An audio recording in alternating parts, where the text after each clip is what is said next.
New polling data has been released in the aftermath of the presidential debate between Kamala Harris and Donald Trump, and in the aftermath of his and J.D. Vance's lie on the Haitian migrants in Springfield, Ohio.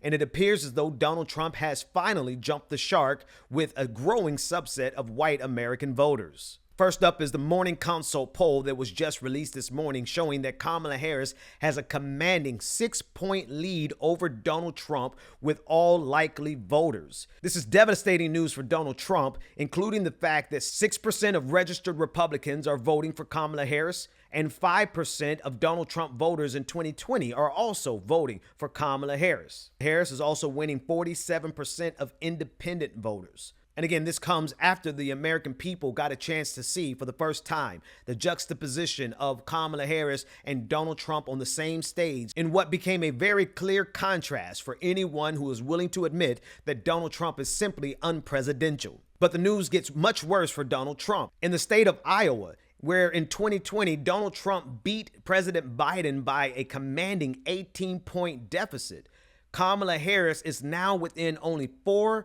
percentage points of Donald Trump in that state. This is devastating news. We can't overestimate the magnitude of this shift, particularly in this state. Now, it may be very difficult for Kamala Harris to actually pick up the state of Iowa, but this affects the down ballot votes for all of the candidates there in that state. And if this trend continues, or if there's an October surprise, the Trump campaign will find themselves having to expend resources in a state that they otherwise would never even think about expending such resources.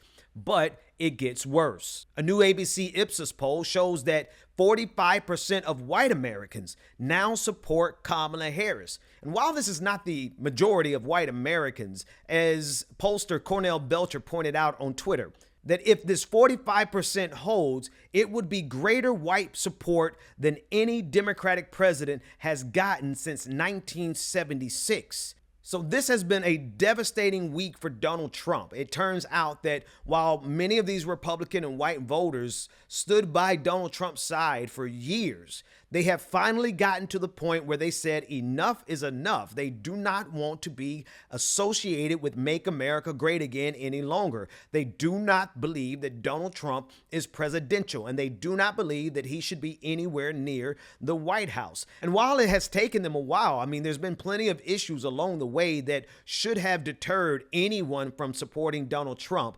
I do believe that we should be welcoming to these voters who have now realized that Donald Trump should be nowhere near the White House. And we need to make sure that these voters feel confident as they go into the voting booth in November. There's a growing coalition in this country, as well as a divide.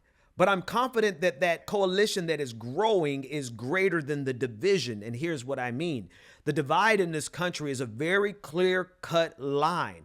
Those who don't want misinformation, those who are tired of all of the racist bigotry and all of the ridiculousness of Donald Trump, those Americans who have had enough and want America to be secure, those people who can see that Donald Trump is a clear threat to democracy, that he has no respect for our institutions, that he has no respect for the Constitution, those who can clearly see that it's not just Donald Trump that's a threat.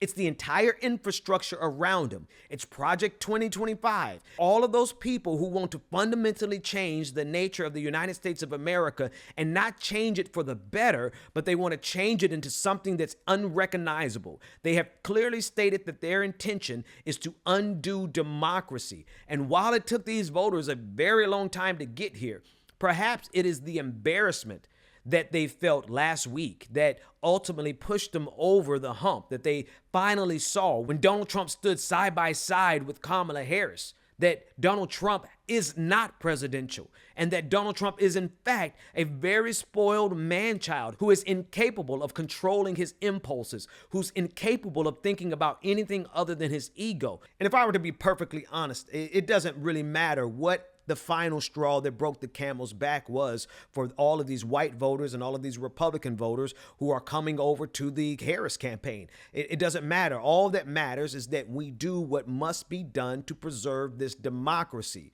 Which brings me to my next point. Do not let the polling data make you feel comfortable or relaxed or take your foot off the gas.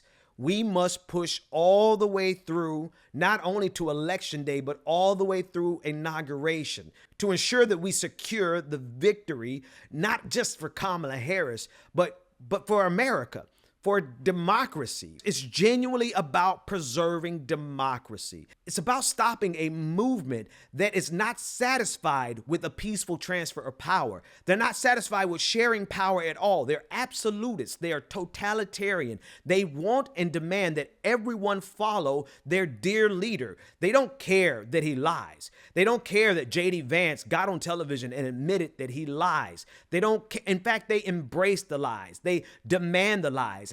That's the division that's left in America. And that leaves us with a coalition of strange bedfellows, from generals who worked for the Trump administration all the way back to people who worked with Ronald Reagan. There are conservatives who have come over to this equation, not because they're changing their politics, which is important because we should not change ours on behalf of them. It is a tenuous and temporary big tent that has formed in order to preserve America, in order to preserve democracy. Now, here's what you can do. Take this polling data and talk to your neighbor who is still undecided. Talk to your neighbor who is still supporting Donald Trump. Talk to your family members. Whoever in your life is either undecided or still supporting Donald Trump, let them know that real Americans can see right through Donald Trump. They can see through his lies. They can finally see through his bigotry. And the bigotry has gotten so monumental that it's become too much, even for people who stood by Donald Trump through 2016 and through 2020. And so the question has to become for everyone else who still supports Donald Trump, not only why, but how could you? When even Republicans and conservatives, former people who stood side by side with MAGA, can clearly see not only that he's a threat to democracy, but he's also unpresidential. He's also very selfish and can't think of anyone else but himself. In fact, many conservatives are realizing that in order to save the Republican Party, in order to save conservatism from Donald Trump, they have to make sure that Donald Trump never gets in power again. And so if anyone you know who still supports Donald Trump or is on the fence, ask them why.